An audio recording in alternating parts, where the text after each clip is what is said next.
이재명 민주당 대선 후보가 출석한 경기도 국정감사에서 대장동 의혹을 두고 여야가 격돌하고 있습니다. 국민의힘은 이 후보를 몸통으로 지목해서 몰아붙였고 이 후보와 민주당은 야당 인사들이 이득을 얻었다면서 국민의힘 게이트라고 주장했습니다. 전국을 순회하고 있는 국민의힘 대선 주자들이 오늘 부산, 울산, 경남 지역에서 토론회를 갖습니다. 본경선 여론조사 문항을 두고는 캠프 간 신경전이 이어지고 있습니다. 대장동 개발 특혜 의혹의 핵심 인물 중 한 명인 남욱 변호사가 오늘 새벽 미국에서 귀국하자마자 검찰에 체포돼 조사를 받고 있습니다. 검찰은 남 변호사가 대장동 개발 전반에 관여하며 유동규 전 성남도시개발공사 기획본부장에게 금품을 주기로 하고 특혜를 받았다고 의심하고 있습니다. 어제 하루 코로나19 신규 확진자가 휴일 영향으로 1000명대로 떨어졌습니다. 지난 7월 4차 대유행 시작 이후 가장 적은 확진자인데 단계적 일상 회복에 대한 기대감도 커지고 있습니다. 오늘부터 16세에서 17세 청소년에 대한 화이자 백신 접종이 시작됐습니다. 방역당국은 이번 주말쯤 전 국민 70% 백신 접종이 가능할 것으로 전망하고 있습니다. 충남 천안의 한 편의점에서 유통기한이 1년 4개월이나 지난 치즈케이크를 판매한 사실이 드러났습니다. 이 케이크를 먹은 고객은 식중독 증세를 호소하며 병원 치료를 받고 있습니다.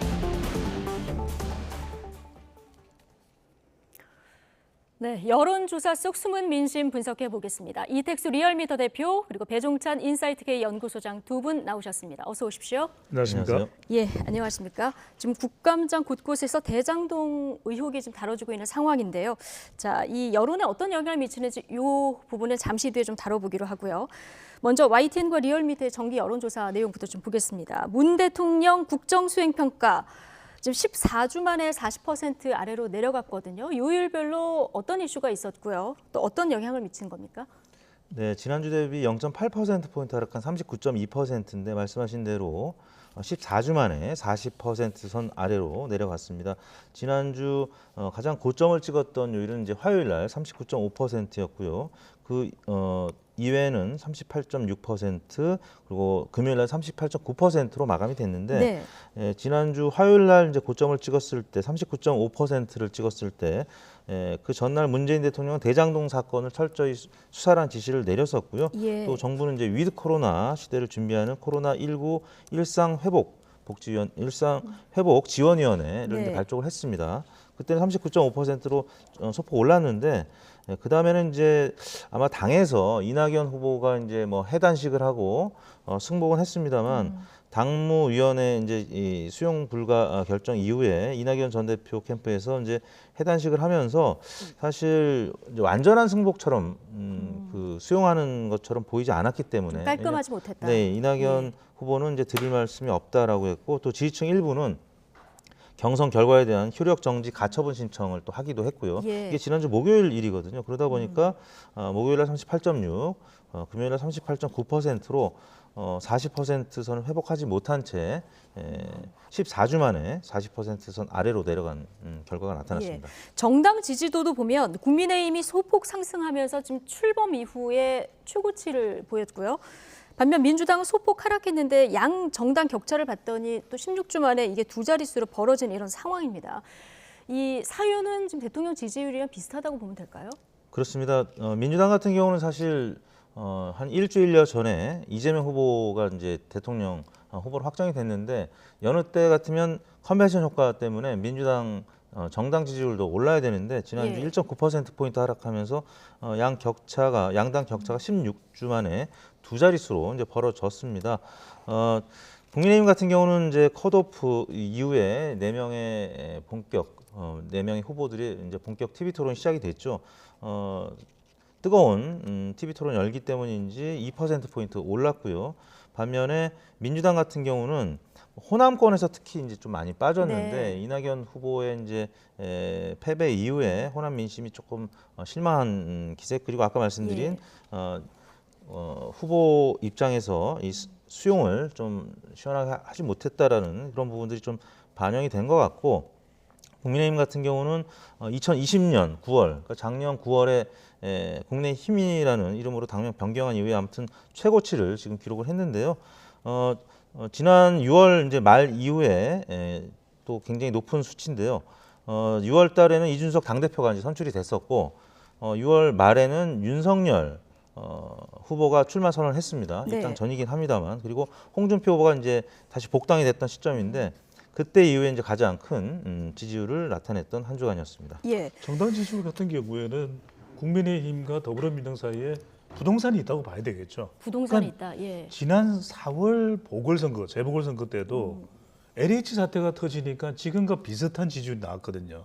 그러니까 결과적으로는 부동산, 대부, 대장동 부동산이거든요. 예. 그러니까 이게 대장동 의혹은 또 의혹대로 수사되는 거지만 부동산 이슈가 터졌다는 건 그만큼 현 정부의 부담이 됩니다. 그러니까 부동산 이슈가 지지율을 좀 예. 짓누르는 현상이 더불어민주당 쪽에 나타나면 오히려 이제 국민의힘은 반사이익을 얻거든요. 예. 이런 정도의 차이는 자발적인 지지율의 영향이라기보다는 부동산 이슈가 더불어민주당은 누르고 또 국민의힘 쪽으로는 조금 부양되는 네. 이런 현상으로 봐야 되겠죠. 이 대장동 의혹이 누구의 책임이냐, 이건 양당의 주장이 다르고 수사 상황도 지켜봐야겠지만 어쨌든 부동산 이슈는 여당에게 좀 불리한 이슈다. 이게 전반적으로 작용했다는 말씀을 해주셨는데 네. 조금 전에 어디서 많이 빠졌나 얘기를 하셨을 때 호남층에서 13.9%포인트 빠졌다고 얘기하셨거든요. 이게 명락대전으로 불린 경선 이후에도 이게 깔끔하게 정리가 되지 못했다라고 얘기해 주셨는데 이 지지층 이탈이 좀 앞으로도 현실화될까요? 아니면 이 현상은 그 경선 끝나자마자기 때문에 이런 현상을 보인 걸까요? 단기적으로 좀 더 지속될 수밖에는 단기적으로는 없을 것 지속될 같아요. 거다. 왜냐하면 매끄럽지가 않았던 것이고 그래서 이제 이낙연 후보의 지지 기반이 대체적으로 호남에 있는 거 아닙니까? 그러니까 네. 광주 전남은 순회 경선 중에서 유일하게 이낙연 후보가 이겼던 곳입니다. 그러니까 이 지역은 다른 어떤 지지층보다도 이낙연 후보의 이 경선에 대해서 더 크게 자극받거나 영향을 받는 것이거든요. 결과적으로는 세 가지가 필요해 봅니다. 일단 시간도 좀 흘러가야 되고 적어도 11월 5일 날 이제 국민의힘 후보가 결정이 되고 나면 다시 재결집되는 현상이 있습니다. 또 하나는 이제 인, 문, 정이라고 봐야 되는데 특히는 이제 인적인 결합이 이루어져야 되겠죠. 그러니까 이른바 낙연, 제명의 케미가 있어야 됩니다. 예. 그러니까 이재명 후보는 더 존중해야 되고 오늘과 이제 모레 이 국감 때문에 정신이 없을 거예요. 24일 정도 돼서 이제 뭐 사퇴 전망까지도 나오는 상황인데 그 점에서 이낙연 후보와 만나서 이낙연 후보가 또 이재명 후보의 손을 들어주고 이재명 후보는 이낙연 후보를 포옹하는 그런 케미가 연출되게 되겠죠. 두 번째는 예. 뭐냐면 문재인 대통령이 기저에 깔려 있는 그러니까 두 사람을 결합시킬 수 있는 가장 이 효과적인 약은 문재인 대통령이거든요. 그러니까 문재인 정부의 정권 재창출이 돼야 된다. 이걸 이제 바탕으로 모을 수 있는 거. 마지막은 이렇게 이제 지지층 사이에 결합이 될 때는 정책 수용이 필요하거든요. 예. 그러니까 이재명 후보가 캠프 측에서 과감하게 이낙연 후보의 신복지 이 정책을 받아들이겠다. 이렇게 되면 이낙연 후보가 명분이 있어요. 도와주더라도 예. 아 그래요. 내 그 정책을 받아들인 이재명 후보를 돕겠습니다. 민주당의 승리가 필요한 이런 어떤 명분을 세울 수 있기 때문에 말 그대로 인문정 결합에는 적어도 보름이 됐든 한 달이 됐든 시간이 걸린다고 봐야 되겠죠. 네. 그러니까 이낙연 후보가 승복 선언은 했지만 앞으로 어느 정도 수위로 이재명 지사에게 지지 선언을 하느냐 이게 이제 관건이 될 텐데 배종찬 소장님 이재명 지사가 조금 더 적극적으로 손을 내밀어야 된다 이런 지적을 해주셨거든요. 그렇죠. 손을 예. 내밀고 그 보이는 장면도 필요할 것 같습니다. 뭐 이렇게 같이 건배를 하는 장면이라든지 화합하는 장면을 보여야 될 것 같은데 그런 상징적인 장면이 여론에 미치는 영향이 어떤 메시지가 더 큰가요? 분명히 있죠. 예. 사실 2007년도에 이제 이명박 박근혜 후보가 맞붙었을 때가 가장 치열했던 경선이라고들 하는데 예. 그때 박근혜 후보가 이제 바로 현장에서 패배를 인정하고 이명박 후보를 지지하는 연설을 하지 않았습니까? 예. 그때도 박근혜 후보의 지지층의 3분의 2만 이명박 후보한테 그 다음 주 여론조사에서 넘어간 것으로 나타났고 3분의 1은 여전히 남아 있었습니다. 예. 그렇게 지지를 해도 다 넘어가지 이제 못하는 것이 경선 투입증이라고 할 수 있겠는데 지금 이낙연 후보 캠프에서는 사실 그동안에 서른 공동선대위원장이 워낙 강하게 이재명 후보를 공격을 했기 때문에 그 후유증이 여전히 남아 있는 거고 그 지지층은 그 후유증에서 좀 벗어나려면 시간이 많이 필요할 것 같은데 말씀하신 네. 대로 이재명 후보라든지 이낙연 전 후보가 서로 화합하는 장면 이 부분이 조속한 시일 내에 좀 연출이 되어야 그나마 한 절반 가까이라도 좀 회복이 될 텐데 지금 그런 모습이 보이지 않았기 때문에 일부 여론조사에서 절반에 한참 못 미치는 지지층만 이동을 한 것으로 나타난 것이 아닌가 싶습니다. 네. 그런 지난- 사례가 예. 2002년에도 있었거든요. 2002년에 후보 단일화가 11월 달에 있고 난 바로 당일날 노무현 후보와 정몽준 후보가 포차에서 소주 러브샷을 합니다. 예. 아 좋다. 우리 이제 후보 됐다. 서로 협력한다. 네. 그러면서 지지율이 40%대로 올라가면서 이해창 후보를 제치는 예. 그런 결과가 선거의 임박에서 나왔거든요. 반드시 그런 케미가 훈훈해지는 장면 네. 또 필요합니다. 노무현 정몽준 당시에 포차 러브샷이 뭔가 지지층을 결집시켰다 얘기를 해주셨는데 서른 의원하고 지난주에 포옹을 하긴 했는데 네. 조금 더 상징적인 장면이 나와야 된다. 아마 두 분 다 이렇게 보시는 네. 것 같고요. 이적지근했어요 그때는요. 아, 그런가요? 자, 오늘 경기도 국감에 이재명 대선 후보가 출석했는데 경기도지사 신분이었지만 사실상 뭐 청문회를 방불케 하는 모습 저희가 오전 오후 상황 조금씩 보여드렸는데 자, 이택수 대표님.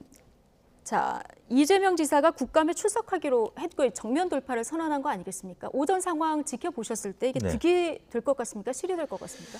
실보다는 득이 되지 않을까 싶습니다. 어. 이제 그렇게 또 기대했기 때문에 네. 이재명 후보 입장에서도 경기도지사로서 출석을 한 것으로 보이고요. 당에서도 그렇게 이제 지원을 한 것 같은데 일단 행안위 국회의원이 22명인데요.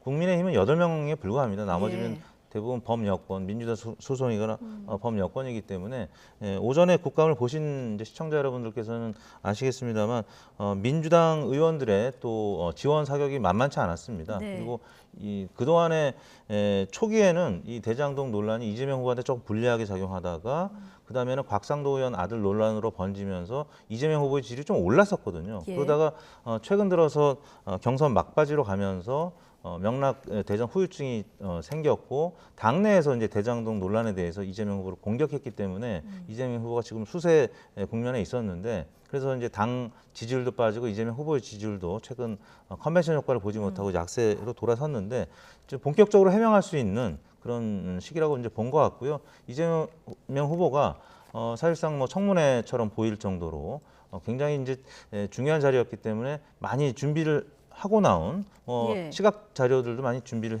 갖고 나왔고요.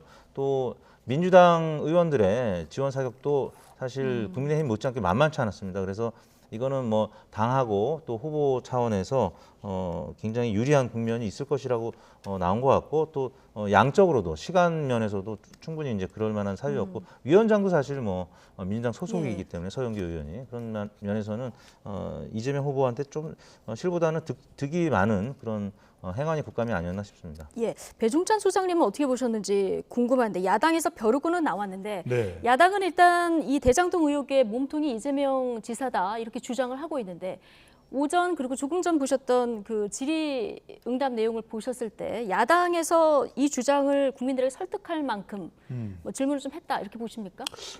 그런데 오늘보다는 20일이 더 운명의 날인 것 같아요. 왜냐하면 20일. 20일 날은 국토교통이잖아요. 예. 근데 이때 더 중요한 것이 밝혀질 수 있는 것이 결과적으로는 자료가 좀 더 있어야 될 테고 그리고 지금 남욱 변호사가 오늘 체포돼서 지금 수사 중에 있단 말이거든요.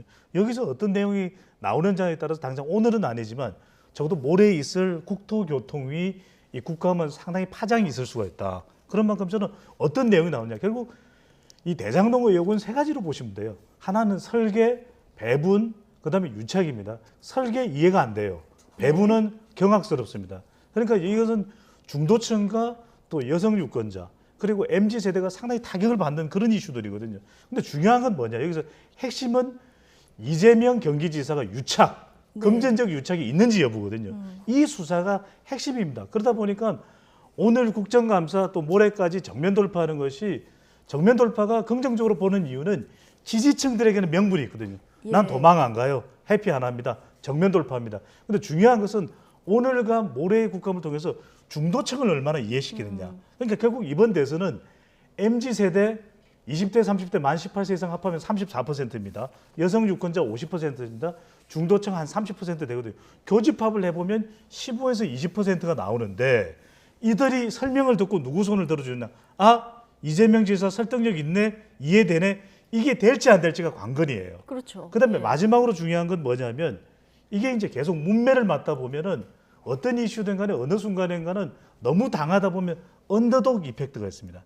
과연 언더독 이펙트는 너무 공격받으면 이건 해도 너무해 근거도 없는데 그러니까 이런 현상으로 이어질지 여부가 중요한데 일종의 연민, 동정을 받는 것이 언더독 이펙트거든요. 이거 이렇게 프레임 현상 하에서 가느냐 안 가느냐 이게 가장 중요하다고 봐야 됩니다. 그러니까 연루 의혹을 입증할 만한 무언가를 내놓지 않으면 좀 피로감이 누적될 수도 있다. 네. 자, 이런 얘기신데 결국 수사 상황도 좀 지켜봐야 되고요. 자, 이 결과에 따라서 대선 지형 전체가 어느 쪽으로든 영향을 미칠 수 있는 굉장히 중요한 이슈인데 대장동 개발 특혜, 국민적 의혹은 굉장히 커져 있는 상황인데 그럼 이걸 어떻게 풀어야 되냐. 자, 특검 도입에 대한 국민 여론을 물어봤더니요. 필요하다는 여론이 좀 높더라고요. 네, 대체로 이제 특검과 관련된 어떤 사안이든지 특검과 관련된 여론조사를 하면 늘 50% 이상은 나옵니다. 특검이 주는 특검 도입에 대한 여론을 물어보면 네, 예. 그러니까 특검이 그동안에 뭐 검찰 또 경찰 수사에 대해서 국민들의 신뢰감이 많이 낮아졌기 때문에 특검은 좀 객관적으로 수사하지 않겠느냐라고 기대하는 심리가 굉장히 많은데요. 이번 사안에 대해서도 대장동 특검도 조사기관에 조금 차이는 있습니다만 대체로 50% 이상, 네. 높게는 60% 이상 나오고 있습니다. 뭐 예를 들어서 윤석열 후보에 대한 고발 사주에 대한 또 뭐 책임이라든지 네. 좀 강도 높은 수사 물어보면 또 비슷한 수준으로 지금 나오고 있기 때문에 많은 국민들은 저희 지금 말씀하신 그래픽 준비가 돼 있는데 대장동 개발 사업 관련 이재명 지사의 책임론에 대한 국민 여론 네. 그리고 고발 사주 관련한 윤석열 전 총장의 책임론. 자, 네. 이 부분에 대한 그 그래픽 있으면 좀 준비를 해주시고요. 이 설명을 지금 하고 계셨던 그렇죠. 거죠? 예. 뭐 이재명 후보의 책임론으로 대장동 개발 사업을 바라보는 시각이 한 60% 초중반 이렇게 나오고 있고요. 특검도 비슷합니다. 60% 네. 이상 나오고 있고 윤석열 후보의 이제 고발 사주 논란에 대해서도 이재명 후보의 대장동 개발 사업과는 조금 차이는 있습니다만 그래도 한 10% 포인트 차이는 있습니다만 50% 이상 지금 고발 사주에 대해서는 윤석열 후보의 책임론이 지금 나오고 있는데 이렇게 이제 지금 예상보다 높은 이유는 각 당에서 경쟁 후보들도 같이 공격을 하고 있기 때문입니다. 아까 말씀드린 이낙연 후보가 계속 대장동 논란을 소재로 이재명 후보를 공격을 했었고 예. 지금 윤석열 후보 고발 사주 논란은 또 홍준표 후보 또 유승민 후보 등이 계속 공격을 하고 있기 때문에 같은 당 내에서. 예. 그래서 이제 일반 여론 모든 정당 지지층을 다 포함해서 여론조사를 하면 대부분 과반이나 60% 이상 지금 나오고 있는 것이고요. 예. 뭐 이런 차원 때문에 역설적으로는 이재명, 윤석열 두 후보의 또 역결집 현상도 조금 있는 것 같습니다. 왜냐하면 두 후보의 지지율이 뭐 약간 하락은 하는 모습을 보이긴 합니다만 또 두 후보의 지지율이 계속 양강 체제를 유지하고 있는 것이 각 지지층을 상대적인 이런 이슈가 나왔을 때 굉장히 결집하는 이런 모습들을 예. 보이고 있거든요. 그래서 좀 아이러니하게도 이제 중위권의 후보들이 또 이 논란이 계속 이어지면은 또 상승할 가능성이나 아니면 판을 뒤집을 가능성이 또 적어지기 때문에 좀 고민스러운 대목이기도 할 겁니다. 예. 근데 여기서 참 중요한 걸 하나 짚고 넘어가야 될 것 네. 같아요. 그러니까 지금 대장동 의혹에 대해서 이재명 후보가 책임이 있느냐 책임이 있다가 월등히 높죠. 예. 그리고 고발 사주 의혹에 대해서 윤석열 후보가 책임이 있다가 절반 이상 나오죠. 예. 근데 왜 지지율에는 영향을 안 미칠까요? 이게 이른바 이야기하는 바람직한 답변 현상입니다. 그러면 이 대장동 의혹이 보통 일입니까? 아까도 분석을 해드렸지만 설계나 배분을 보면 경악스럽습니다. 그런데 책임이 전혀 없다고 이야기하지는 못하는 것이죠. 고발 사주 의혹도 마찬가지고. 그런데 지지할 거냐 지지 안 할 거냐 물어보면 그건 다른 이야기예요. 그러니까 트럼프 대통령이 후보 시절에 못마땅한 건 다 압니다. 그래서 트럼프 후보에 대해서 어떻게 생각하느냐 비호감이 월등히 높습니다. 근데 지지할 거냐 지지 안 할 거냐 그러면은 백인 남성에서는 지지가 압도적으로 높게 나와요. 예. 그 이야기는 뭐냐? 바람직한 답변과 지금 후보에 대한 지지 여부가 다르다라는 거예요. 바람직한 답변과 후보에 대한 지지가 다르게 나타납니다. 그러니까 이걸 잘 보셔야 됩니다. 예. 그러니까 대장동 의혹에 대해서 이렇게 특검을 해야 된다는 여론이 높은데도 이재명 후보의 지지율이 다소간 영향을 받지만 예. 무너지지는 않는 것이거든요. 그러니까 이게 그럼 특검을 받아들일 수 있냐? 받아들이기가 쉽지 않습니다. 왜냐하면 지금 대장동 의혹과 관련해서 이재명 후보나 더불어민주당은 여론 열세입니다. 그리고 지금 대선의 구도로 보면 프레임 전쟁이 진행되고 있습니다. 여기서 받아들이는 순간 어떻게 되냐? 예. 중도층이 와르르 무너집니다. MZ세대 여성 중도 부동층들이 적어도 이들의 교집합을 구해보면 15에서 20%인데 이들이 무너지는 순간 사실상 대권은 물 건너가는 것이거든요. 버티는 겁니다. 왜 이 국정감사인데도 불구하고 경기지사직을 사퇴하지 않느냐, 이걸 가져가야 되거든요. 예. 그렇기 때문에 적어도 이 대장동 관련해서 특검을 받아들일 경우에는 중도층 또 수도권 30대 50대가 영향을 받습니다. 그러니까 이들을 지켜나기 위해서는 끝까지 파이팅을 하면서 이슈 파이팅을 하면서 프레임에서 더 주도권을 가져가는 게 좋다. 그러니까 특검이 되면은 이거는 국민의힘은 계속 공세를 취할 수밖에 없지만 예. 이재명 후보나 더불어민주당 입장에서 보면은 대선을 생각할 때는 받아들이기가 어려운 특검을 것이죠. 받아들일 수 없다. 자, 대장동 의혹에 대해서 이제 어떻게 여론에 영향을 미칠지 해설을 해주셨는데, 자, 윤석열 전 검찰총장은 지금 고발 사주 의혹이 제기가 돼 있고요. 얼마 전에 법무부의 그 지난 겨울 정직 2개월 정당하다 이런 1심 판결이 나왔습니다. 이 영향 같이 이런 같은 흐름으로 맥락에서 해석을 하면 될까요? 조금 다르게 봐야 되겠죠. 이건 좀 왜냐하면 다르게 봐야 됩니까? 지금 경선이 계속 진행 중에 예. 있기 때문에 여당과는 조금 다른 상황인데 물론 이제 본선에 가서 더 큰 영향을 미치겠지만 경선이 진행되는 과정에도 첫 번째 이것이 적어도 명분의 타격을 받는 거죠. 왜? 윤석열 후보가 지금 지지층을 결집하는 가장 뚜렷한 성격은 반문 정서거든요. 그리고 반문 정서를 통해서 국민의힘과 보수층을 결집할 수 있었던 것은 압박을 받았다. 조윤 갈등과 추윤 갈등이었거든요. 그런데 정직 2개월 타당하다. 심지어는 법원의 1심 판결 내용은 면직까지도 할 수 있었다. 이렇게 되면 명분의 타격을 받는 겁니다. 정직 2개월 맞다고 하는데 옳다고 하는데 왜 나온 거야? 이렇게 되면 적어도 지금 지지층을 결집해 가는 상황에서 중도 보수 또 대체로 이제 중도의 중도 예. 층에게는 타격이 있을 수 있고 본선과도 영향이 있을 수가 있는 것이죠. 예. 자, 차기 대통령 가상 양자 대결 오늘 나온 여론조사 좀 살펴보겠습니다.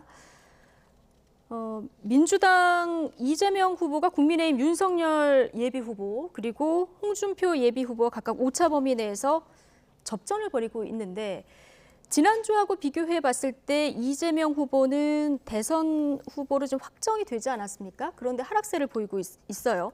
앞서 민주당이 컨벤션 효과를 누리지 못하고 있다 네. 이렇게 얘기했는데 지금 이재명 지사의 하락세도 이게 상당히 좀 이례적인 상황으로 봐야 되는 거죠? 그렇습니다. 컨벤션 효과 전혀 없었다라고 봐야 될 것 같습니다. 이낙연 후보가 다자구도에서는 한 10에서 15% 정도 점유하고 있었고 양자구도에서도 국민의힘 후보들의 경쟁력을 꽤 보여주고 있었는데 대략 다자구도에서 10에서 15% 중에 뭐 절반만 이동을 했어도 지금 보시는 KSY 조사에서 두 국민의힘 후보보다는 오차 범위를 뭐 넘나드는 수준으로 30% 후반 정도는 나와야 되는데 지금 민주당 지지층 그리고 국민의힘 문재인 대통령의 긍정평가 지지층에서도 지금 다 전폭적으로 이재명 후보의 지지층으로 돌아서지 못했다라는 부분, 이 부분은 거듭 말씀드리지만 이낙연 후보하고 어떤 확실한 그 화합의 이런 원팀의 이벤트가 준비가 되어야 하지 않을까 싶은데 이번 주는 어쩔 수 없이 국감이 있기 때문에 예. 말씀드린 지난 오늘하고 다음 목요일 날 있을 국토해양위원회 국감이 지난 다음에 뭔가 있지 않을까 싶은데요. 이 캠프의 탕평 인사 예를 들면은 뭐 이낙연 이제 후보하고 이제 그런 이벤트 외에도 서른 공동선대위원장 또 혹은 김민석 정세균 캠프에 있었던 김민석 의원, 그다음에 홍영표 의원이라든지 뭐 박광원 의원, 뭐 이런 등등의 경쟁 후보 캠프에 있던 분들을 이재명 후보의 예. 캠프에 중책으로 임명하는 선은 일단 국감이 끝나야 되니까요. 그래서 일단 컨벤션 효과가 이번 주까지는 좀 어려울 것 같고 다음 주에 이런 부분들이 이제 적용이 돼서 좀 상승할지 여부를 좀 지켜봐야 될 것 같은데 일단 예. 국민의힘 같은 경우는 4명의 컷오프 과정이 일종의 컨벤션 효과가 된 겁니다. 4위가 누가 될지가 굉장히 궁금했었는데 원희룡 예. 의원 전 지사가 들어가면서 굉장히 큰 반향이 있었고요. TV 토론이 워낙 또 뭐 정치 평론가들이 이제 봤을 때 굉장히 알찼다 이런 평가들도 있었기 예. 때문에 그런 차원에서 꽤 적지 않은 컨벤션 효과가 좀 반영이 됐다라고 봐야 될 것 예. 같습니다. 어쨌든 이재명 지사가 지지율 정체를 좀 탈피할 방법은 용광로 선대위가 답이 되는 겁니까? 그렇죠. 그게 이제 중요할 수밖에 없는 게 결과적으로는 선거라는 것은 자기 지지층을 잘 다진 다음에 중도층을 생각해야 되거든요. 네. 지금 내후의 아닙니다. 이재명 후보는 안으로는 이낙연 후보 지지층, 바깥으로는 대장동 의혹이거든요. 이른바 이낙연 대장동 이 문제를 해결할 수 있는 본인의 자발적인 노력이 반드시 필요해 보이거든요. 예. 그러면 먼저 이제 이낙연 후보를 또 끌어들이고 존중하고 또 모실 수 있는 환경이 만들어져야 되고 대장동 의혹은 시간이 걸릴 수밖에 없습니다. 이건 시간이 지나면서 국민의힘 후보까지 결정이 됐을 때 중도층을 향한 MZ세대 여성 그리고 중도 부동층을 향한 경쟁이 다시 한 번 더 판이 벌어지기 때문에 순서로 우선적으로 해야 되는 것은 자기 지지층입니다. 이낙연 후보 지지층을 어떻게든 설득하고 끌어들일 수 있는 노력이 국감 이후에는 반드시 이루어져야 되는 거죠. 네. 자, 그리고 이거 하나 여쭤보겠습니다. 정권 재창출, 정권 교체. 자, 여론조사를 또 했는데도 정권 교체가 여전히 이제 높은 이런 상황인데, 그런데 지금 여당 후보, 야당 후보 사이를 보면 오차 범위는 접전이거든요. 이 흐름들을 사실 야당 후보가 훨씬 더 앞서가야 되는데 이건 어떻게 해석을 해야 될까요? 우리가 선거를 이제 예측할 때 인물 구도 정책 이제 세 가지 요소로 이제 예. 평가를 하고 전망을 하는데요. 일단 구도 면에서는 국민의힘한테 유리한 구도다. 정권 후반기에 치러지는 선거는 원래 여건에 좀 불리합니다. 그리고 문재인 대통령 국정수행 평가가 최근 들어서 이제 40%대를 계속 유지하다가 이제 오늘 아까 해드렸습니다만 30% 후반으로 예. 리얼미터뿐만 아니라 다른 조사기관 한국갤럽도 지난주에 금요일날 발표가 됐는데 비슷한 수준이었던 것 같은데요. 그러다 보니까 구도 면에서 정권 심판원이 힘을 받을 수밖에 없고 그러면은 국민의힘 후보들한테는 유리한 지점인데 인물 면에서는 이재명 후보라든지 아니면 이낙연 전 총리라든지 정세균 전 총리 다 이제 행정가를 오래 했고 국회의원도 뭐 오래 이제 하셨던 분들이지만 국무총리도 했었고 뭐 심지어 국회의장 이재명 후보는 또 이 경기도 지사를 좀 오래 했었고 지금 17개 시도 광역단체장 평가하면 가장 수위로 나오는 분 중에 한 분이기 때문에 이런 면에서 인물 면에서는 이제 이재명 후보라든지 이낙연 후보가 좀 높게 평가가 됐다라는 부분 이런 부분들이 조금 어긋나죠. 그런 차원에서 양자 대결을 하면 굉장히 팽팽하게 나오는데 실제 내년 3월에 있을 선거는 2012년 대선처럼 문재인 후보, 박근혜 후보가 51.6대 48% 됐던 것처럼 굉장히 오차 범위 내에서 2%, 3%포인트 차이로 굉장히 아슬아슬하게 이 승패가 갈릴 것으로 전망이 되고 있기 때문에 예. 이런 구도보다는 그리고 뭐 인물보다는 종합적으로 이제 판단하는 것이 중요할 것 같습니다. 예. 세 가지를 봐야 될 것 예. 같아요. 이건 꼭 설명을 드려야 될 것 같은데 많이 궁금하시죠? 왜냐하면 정권 교체 여론이 압도적인데 왜 국민의힘 후보가 이재명 후보를 훨씬 이기지 못하고 있는가? 네. 첫 번째로는 대통령 지지율입니다. 대통령 지지율이 한 40% 정도 되면 그 정권 교체 여론을 일정 수준은 무력화시킬 수가 있거든요. 그러니까 만약에 문재인 대통령 지지율이 35% 미만이다. 그러면은 오롯이 더 국민의힘 후보 쪽으로 갈 거예요. 이건 정권 교체다. 네. 완전히 정권 교체 쪽으로 쏠림 현상이 발생을 합니다. 두 번째는 뭐냐? 대장동 개발 의혹도 그렇고 이 정권 교체 여론을 국민의힘 후보가 오롯이 못 가져가요. 오롯이 흡수를 하지 못합니다. 그 이유는 윤석열 후보는 국정 운영에 대한 자질과 관련된 갸우뚱거림이 있는 것이고 홍준표 후보는 마른 달변입니다. 토론의 달인이죠. 그런데 뭔가 본선 경쟁력 또 그러면 안정감 이런 부분에 있어서 정권 교체 여론을 오롯이 가져가지 못해요. 중요한 건 세 번째입니다.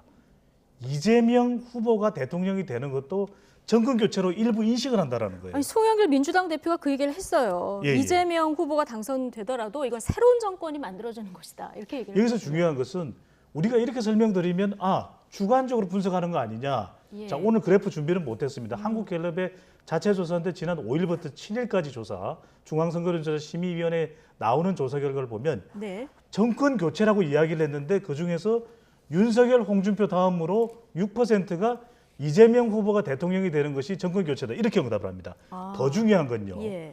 정권 교체인지 정권 유지인지 모르겠다. 어느 쪽을 선택해야 될지 모르겠다라고 응답한 사람은 15%로 가장 많은 비율이 이재명 후보를 선택했어요. 예. 무슨 이야기냐? 문재인 대통령과 스타일이 다른 비주류, 비호남, 또 비국회의원 출신인 이재명 후보가 대통령이 된다는 것도 정권 교체로 적어도 젊은 세대 또는 40대 지지층들에게는 그렇게 인식이 되고 있다. 예. 이렇게 본다라는 것이 지금 이 정권 교체 여론이 압도적으로 높음에도 국민의 후보가 압도적으로 가상 대결에서 앞서가지 못하는 않는 조사 결과가 나온다는 것이죠. 예. 그러면 이재명 지사 입장에서는 기존 민주당 지지층에게 호소하는 전략이 더 좋은 겁니까? 아니면 중도층을 향한 메시지를 강화하는 게 더 좋은 겁니까? 선자 후중입니다. 예. 먼저 자기 지지층부터 결정을 해야 돼요. 절대적입니다. 그러니까 네. 빨리 이낙연 후보 지지층들을 먼저 끌어안고 그 다음에 문재인 대통령과 각을 세우는 것이 아니라 이건 문 대통령 정책과는 좀 차이점이 있는데 차별화가 되는데 더 업그레이드하는 거예요. 하면서 중도층, 중이라는 표현을 많이 썼죠. MZ 세대, 여성 유권자, 중도층 확보 전략을 쓰면 되는 겁니다. 알겠습니다. 자, 봄 보수권 차기 대선 후보 적합도만 좀 띄어서 보겠습니다. 민주당은 이미 대선 후보 확정이 됐기 때문에 윤석열, 홍준표, 양강 구도의 유승민, 일중 이 흐름은 지금 계속되고 있는 상황인 거죠.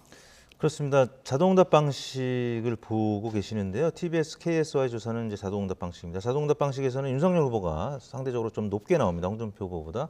전화 면접 조사에서는 홍준표 후보가 좀 높게 나오는데 그 이유는 윤석열 후보가 이념적인 스펙트럼상으로는 홍준표 후보보다는 조금 더 보수 성향을 갖고 있는 분들이 응답을 하다 보니까 숨겨진 야권 표심이 전화 면접 조사보다는 자동응답 방식에서 조금 더 나오고 있는데요. 네. 일단 국민의힘 본 경선 50%가 여론조사로 반영이 되는데 전화 면접 조사로 이루어진다는 점에서는 네. 자동응답 방식하고는 조금 이 결과가 다를 가능성이 있습니다. 거기서는 홍준표 후보가 높게 나오고 있는데요. 문제는 예. 경쟁력으로 이제 물어보기로는 어느 정도 담론이 형성이 됐는데 구체적으로 질문을 1대1 구도로 할 것이냐 아니면은 예. 이재명 후보랑 맞설 후보들 중에 4명을 선택하게 하는 그러니까 지금 윤석열 후보는 1대1 가상 대결로 묻자 원희룡 그렇습니다. 지사까지 이렇게 주장을 하고 있는 거고요. 홍준표 후보랑 유승민 후보는 사지선다 경쟁력으로 네. 묻자 이렇게 주장을 하고 있는 거죠. 그렇습니다. 이제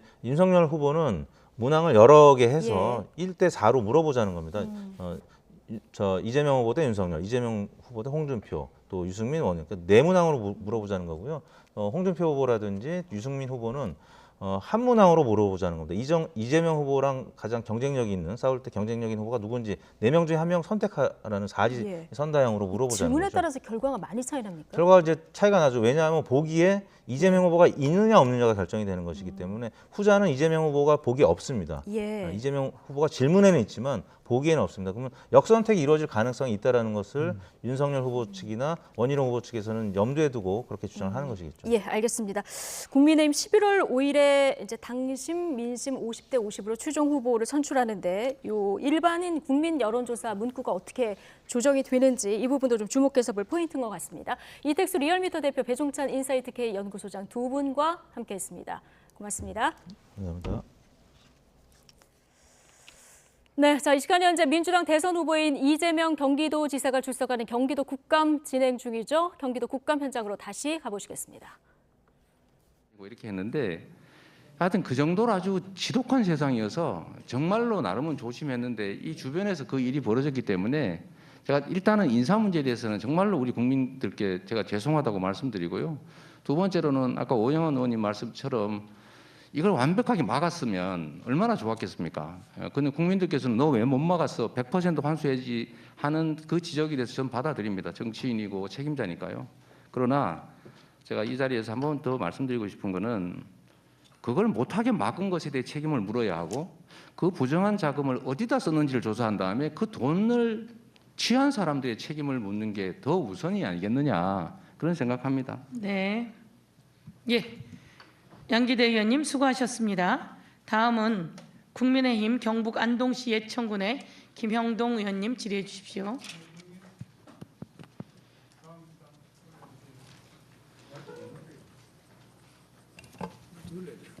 예, 국민의힘 안동 예천의 김형동입니다. 먼저 존경하는 양기대 의원님 좋은 질문 감사합니다. PT 한번 넘겨줘 보실래요? 9월 4일입니다. 유동규 아시죠? 네, 당연히 알지요. 당연히 알죠. 이날 유동규가 9월 4일 날 핸드폰을 던지기 전에 통화를 한 2시간 했답니다. 지사님 통화하셨어요? 아닙니다. 그러면 이 사건에 대해서 보고는 받으셨죠? 신문 봤습니다. 신문으로요? 네, 그 언론 인터넷 혹시 기사를 봤습니다. 정진상 보좌관으로부터 보고를 받았습니까? 신문 그 언론에 나온 걸 봤다니까요. 백종선 수행부서로부터 보고받은 적 있습니까? 전화 안 했습니다. 전화 통화하신 적 있습니까? 없습니까? 없습니다. 그러면 공식적으로 최초로 이 부분을 언론 말고 누구로부터 언제 보고받으셨습니까? 이런 건 보고할 사항이 아닌데요. 이거는 보고받은 적이 없습니까? 이거를 이 사건에 대해서 보고를 받은 적이 있습니까? 공식적으로? 이거를 경기도의 공식 업무단에 전화로 방금 말씀드린 유동규, 정진상, 백종선으로부터 통화하신 적 있습니까? 이 사건? 위증이 될 수 있기 때문에 기억을 빨리 짜내십시오. 유동규는 통화 자체가 없었기 때문에 그 작년에 관광 정진상은요? 정진상은 여기서 바로 매일 서로 상의하고 있죠. 보고 받으셨단 말입니까? 그건 모르겠습니다. 답이 바뀌고 있습니다. 아닙니다. 전화 받으신 적 있습니까? 9월 4일 전후에. 통화는 제가 아까 누구 했죠? 정진상, 정진상 말고 아까 한 명. 백종선, 백종선 거기도 통화한 일이 뭐 없고요. 다른 누구로부터도 이 전화로 이 당시에 유동규 체포 과정 관련돼서 보고받은 적 없습니까? 모르겠는데요. 그 신문에 모르는 겁니까? 아니, 있습니까? 없습니까? 아니 그 언론에 단한 걸 아니 받았는데 그걸 기억을 못하는 겁니까? 전화를 받은 것이 제 기억에는 없습니다. 기억이 없습니까? 네. 기억이 없다. 네. 역시 유능한 변호사님 같습니다. 아니 그 인터넷 치면 다 나오고 아침에 난리가 났는데 그걸 예, 제가 왜 보고받았는지 여쭤봤습니다. 그러면 이후에 대책 회의를 한 적이 있습니까? 정진상이나 백종선하고 없습니다. 한 번도 없습니까? 네, 이걸 왜 대책회의를 합니까? 그 이후에 이걸로 통한 적도 없습니까? 대화가 길었습니다. 그 저는 지사님의 변호사 비용 대납 관련돼서 몇 가지 물어보겠습니다. 네. 이게 뭐 여당 의원이 지사님의 사건이 공익 사건이다 그랬는데 공익 사건이라는 주장에 대해 동의하십니까? 저희가 민변 동의하십니까? 안 하십니까? 민변 회원 예, 답하기 어려우시면 그 다음 하겠습니다. 활동한 지가 수십 년인데 이후에 답해 공익 주시고요. 사건으로 뒤에 같이 변호인 활동하고 문제 있는 걸 같이 하는 게 올려주십시오. 맞습니다. 저는 단답으로 그냥 끝내겠습니다. 지사님이 무려 5건 여기에 더하는 거 헌법 소원인데 네, 신급별로 대리하는 거 맞죠? 그렇죠. 그죠? 네, 맞습니다. 신급별로 해보니까 여기 나온 것만 해도 12명 내지 13명 해서 50명이 대리를 했습니다. 아까 오전에 지사님이 제가 한번 보십시오. 4명 정도는 들어보세요. LKBN 파트너스는 들어보세요. 한계법인인데 4명 참여한 자가 정도는 그냥 8명. 아는 지인이니까 무료로 네. 사인해줬다 그랬고 아니리지요. 변호사비로 2억 의원님. 5천만 원 내지 2억 8천만 원을 썼다 이런 말씀이셨습니다. 맞습니까? 자, 이거를 자, 그 다음 의원님, 페이지 넘겨봐 질문 주세요. 자체를 그 정확하게 다음 페이지 하셔야죠. 넘겨봐 주세요. 무료로 만약에 했다 그러면 청탁금지법 이전에는 그것이 어떤 선이나 시혜로 인정될 수 있지만은 1회에 100만 원, 연간 300만 원 이상의 비용을 후원 기부 증여할 때는 청탁금지법 위반 해당되는 거 알고 계시죠? 법은 알고 있죠. 그리고 밑에 형사처벌 조항이 있는 걸 알고 계시죠? 네. 뭐 본 의원의 입장에서는 또 우리 지사님도 유능한 변호사님이시니까 4명이 됐든 50명이 됐든 청탁금지법 위반에 해당될 소지가 있다라고 보입니다. 2억 8천만 원 내지 2억 5천만 원 이외의 부분에 대해서 말씀드립니다. 2억 5천 몇백만 원입니다. 예, 알겠습니다. 그 다음 페이지 넘겨주십시오. 요거는 최근에 뭐 깨어있는 시민연대 이쪽에서 고발한 것인데 이럴 리는 없겠지만은 이른바 제3자 뇌물죄 수수와 관련된 혐의가 있다 고발이 된 상황입니다. 넘겨봐 주세요.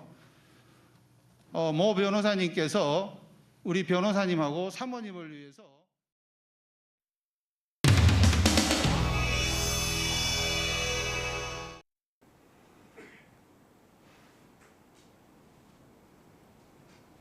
내가 진짜 검찰 선배로서 여러분들 볼 때마다 화가 치밀어 올라. 화가 치밀어 올라.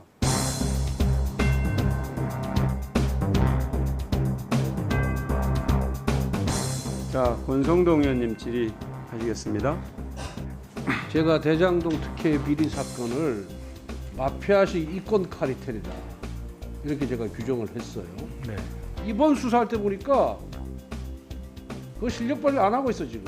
또 박범계 장관의 고등학교 후배여서 그런지 이 정권 덕분에 고속 출세를 해서 그런지 모르지만은 수사의 ABC를 지금 안 지키고 있는 거예요. 지금. 정영학이가 녹취록 제출하면서 여론이 안 좋아지니까 부랴부랴 수사팀 확대해가지고 그러면서 마치 압수수색을 대대적인 압수수색을 한 것처럼 말을 유장하고 거기도 3명도 안 하고 뭐 하는 겁니까 지금?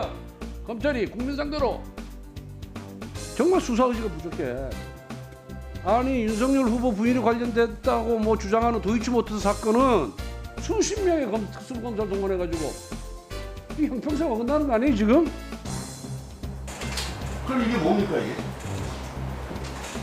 도이치모터스 주가 조작 관련된 게 2020년 4월에 그래갖고 지금 1년 한 6개월 지났네 지금? 1년 동안 이렇게 진도가 안 나간 게 이 수사가 어려운 겁니까? 아니면 우리 역량이 좀 한계가 있는 겁니까? 아니면 이게 총장 사건이라서 좀 부담스러워서 그런 겁니까? 그 중앙지검에는 좀 복잡하고 어려운 사건이 많이 밀려 있는 게 사실입니다. 이 사건도 역시 간단하게 금방 해결된 사안은 아닌 걸로 보입니다. 총장 관련된 총장의 부인 관련된 사건이잖아요. 더 엄격하게 빨리 해야 된다. 그래야 검찰의 신뢰가 유지가 되잖아요.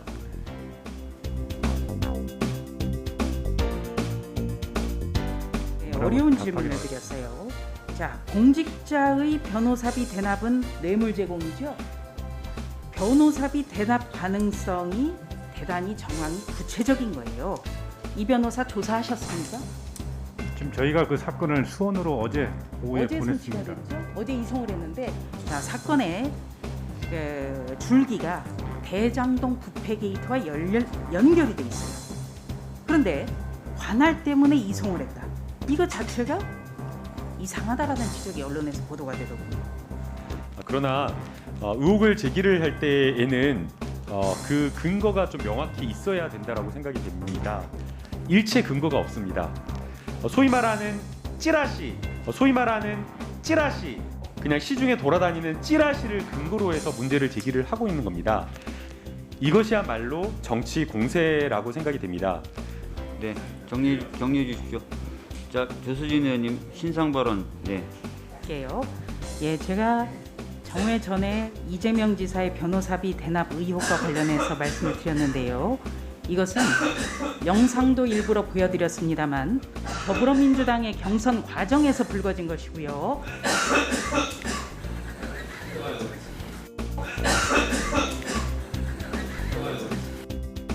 일부러 그런 건가? 자, 이제